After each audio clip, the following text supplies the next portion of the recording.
तो हेलो बच्चों, चलिए आइए आज के क्लास में हम लोग गॉस प्रमेय के अनुप्रयोग को समझेंगे। गॉस प्रमेय हम लोग पिछले क्लास में देख चुके हैं। आज गॉस प्रमेय के अनुप्रयोग के बारे में हम लोग चर्चा करेंगे, ठीक है ना। अति महत्वपूर्ण थ्योरम, अति महत्वपूर्ण प्रमेय जो कि आगे बहुत सारे टॉपिक्स में ये मदद करने वाले हैं, काम करने वाले। तो गॉस प्रमेय के अनुप्रयोग को क्या होता है इसे हम लोग प्रमाणित करेंगे, ठीक है ना। तो देखिए रेखीय आवेश घनत्व, ठीक है ना। सबसे पहले गॉस प्रमेय के अनुप्रयोग को समझते हैं। गॉस प्रमेय अनुप्रयोग मतलब किसी रैखिक आवेश के कारण किसी भी बिंदु पर वैद्युत क्षेत्र का तीव्रता गॉस प्रमेय होता है, ठीक है ना। तो ये कैसे निकाला जाता है, किसी रैखिक आवेश के कारण किसी बिंदु पर वैद्युत क्षेत्र की तीव्रता हम कैसे ज्ञात करेंगे, तो ध्यान समझिएगा। इसके लिए हम क्या करते हैं, एक तार ले लेते हैं, ठीक है ना। एक तार ले लेते हैं जिस पर हम आवेश देते हैं प्लस चार्ज, ठीक है ना। इस पर आवेश देते हैं हम प्लस, तार पर आवेश का मान हमारा है, ठीक है ना, प्लस दे देते हैं।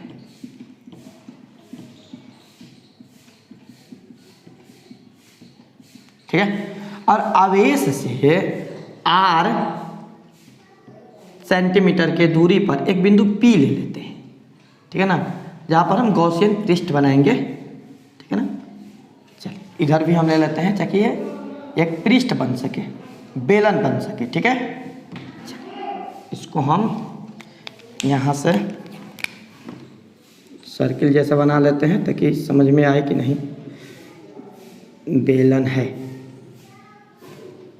ठीक है। और यहाँ पर भी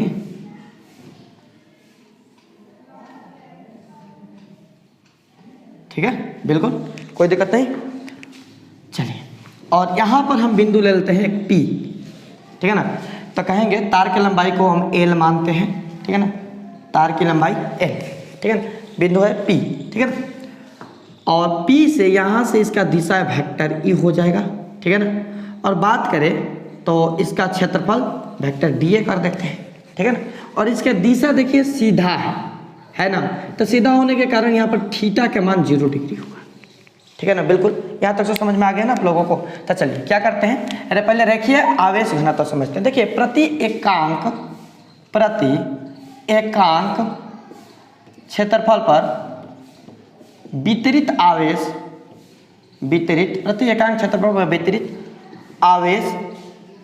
रेखीय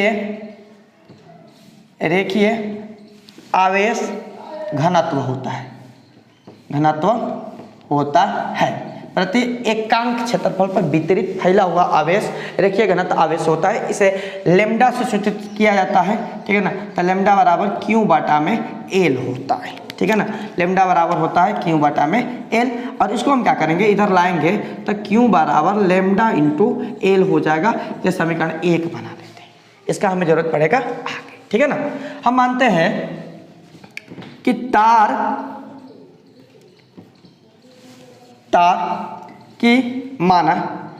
की लंबाई L से R दूरी पर बिंदु P पर कुल विद्युत क्षेत्र की तीव्रता यही निकालनी है आपको, ठीक है ना। तीव्रता ज्ञात करनी है। यही तो है आपका गॉस प्रमेय का अनुप्रयोग कि किसी तार से R दूरी पर P बिंदु पर कुल विद्युत क्षेत्र की तीव्रता कितनी होगी निकालनी है। तो कुल विद्युत क्षेत्र की तीव्रता यानी फ्लक्स बराबर कितना होता है, तो फाई ई बराबर इंटीग्रेशन ऑफ, ठीक है ना, vector E into vector dA हो जाएगा ना।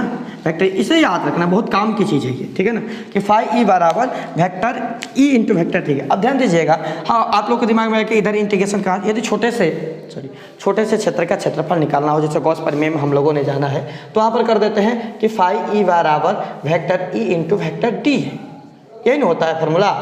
अब ध्यान दीजिएगा, यदि हमें पूरे पृष्ठ का क्षेत्रफल फ्लक्स निकालना हो, तीव्रता निकालना हो, तो इधर हम इंटीग्रेशन लगा देते हैं। तो जब इधर इंटीग्रेशन लगाएंगे तो इधर भी लगाएंगे ना। हाँ, इसका फॉर्मूला ऐसा होता है डी फाई ई बराबर vector E into vector D होता है। तो जब हम इधर इंटीग्रेशन लगाए तो इधर भी तो इंटीग्रेशन करना पड़ेगा ना। तो दोनों तरफ इंटीग्रेशन होता है, लेकिन यहाँ पर तो हम नहीं किए। तो ध्यान दीजिएगा, यहाँ पर डेरिवेटिव और इंटीग्रेशन एक दूसरे के पूरक होते हैं, उल्टा होते हैं, तो ये खत्म हो जाता है। तो फाई ई बराबर integration of vector A into vector D A होता है, ठीक है ना। ये छोटे छोटे चीज़ जो बीच में आएंगे, ठीक है ना। इंटीग्रेशन आप लोगों ने पढ़ा होगा या अभी पढ़ रहे होंगे, ठीक है। अब क्या होता है, एक और फार्मूला यहाँ पर होता है, देखिए हम ऐसा लिखते हैं कि फाई ई बराबर वेक्टर ई इंटू ए कॉस थीटा, ठीक है ना। अब ध्यान दीजिएगा ये कैसे, तो एक फार्मूला होता है वेक्टर का कि vector A into vector B रहेगा, ठीक है ना। जब इसका हम इंटीग्रेट करते हैं तो ये हो जाएगा ए, ठीक है ना,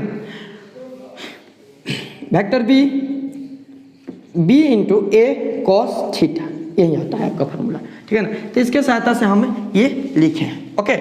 अब ध्यान दीजिएगा, पहले ही आपको बता दिए कि थीटा का मान 0 डिग्री है, क्योंकि दिशा इसका जो है ना वह एक बराबर है, समान है, दिशा समान है, तो दिशा समान है तो थीटा का मान कितना हो जाएगा 0 डिग्री। तो यहाँ पर रखेंगे कि फाई ई बराबर ई, ठीक है ना, फाई ई बराबर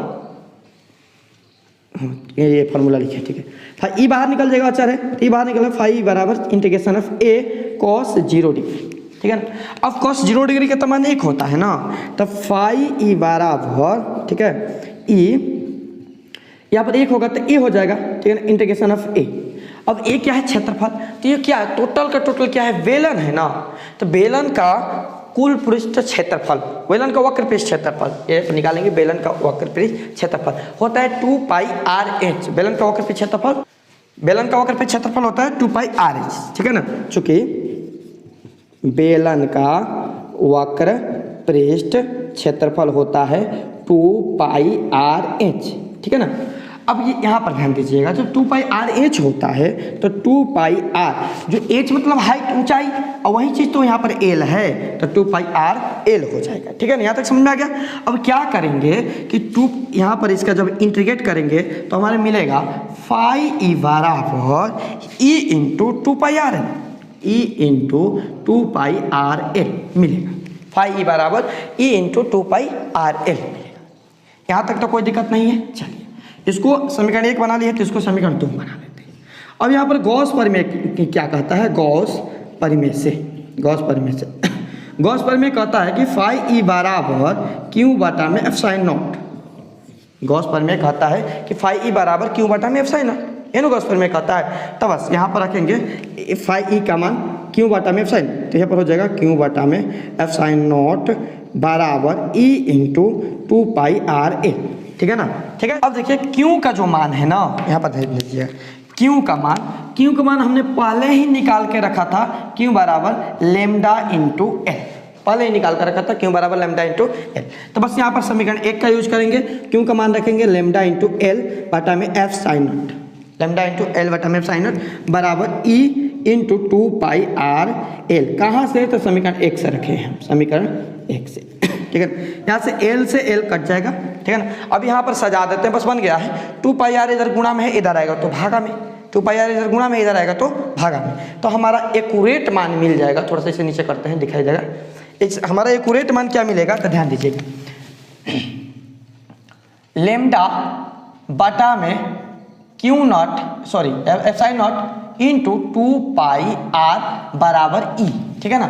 अब इसको थोड़ा सा हम सजा देंगे, इसको थोड़ा सा हम सजाएंगे तो हो जाएगा हमारा 1 बटा में 2 pi epsilon naught E बराबर 1 बटा में 2 pi epsilon naught into lambda बटा में आर, लेमडा बटा आर। यही तो है आपका गॉस परिमेय का अनुप्रयोग, ठीक है ना। कर दिया प्रूफ, यहाँ पर लिखेंगे प्रूफ। अब यहीं पर ध्यान दीजिएगा एक और चीज़, कहीं कहीं आपको 4 पाई एफ साइन नॉट मिलेगा, तो कैसे मिलेगा थोड़ा सा देख लीजिए, नहीं तो बोलेंगे कि आप लोग अरे 2 पाई कहाँ से लाती है, ठीक है ना। तो ध्यान दीजिएगा ई बराबर 1 बटा में हम क्या करते हैं, नीचे 2 से गुणा करते हैं तो 2 2 × 4 4 पाई एफ साइन नॉट, और इंटू ऊपर 2 से गुणा करते हैं तो 2 लेमडा बटा में आर, ठीक है ना। तो देखिए क्या यहाँ पर कुछ किया नहीं है, बस नीचे इसमें 2 से गुणा कर दिए और ऊपर 2 से गुणा कर दिए, तो 2 2 × 4 हो गया, ऊपर 2 हो गया, तो वही बात है, कटा दीजिएगा तो 2 होगा, गुणा कर दीजिएगा तो इतना हो जाएगा। तो यहाँ पर बन गया ई बराबर 1 बटे 4 pi epsilon naught into 2 lambda बटा में आर, ठीक है ना। ये आपका है गॉस परिमेय का अनुप्रयोग, हो गया हमारा प्रूफ्ड, ठीक है ना। तो चलिए आशा करते हैं कि आप लोगों को अच्छे से समझ में आ गया, एक स्क्रीनशॉट जरूर कर लीजिएगा, ठीक है।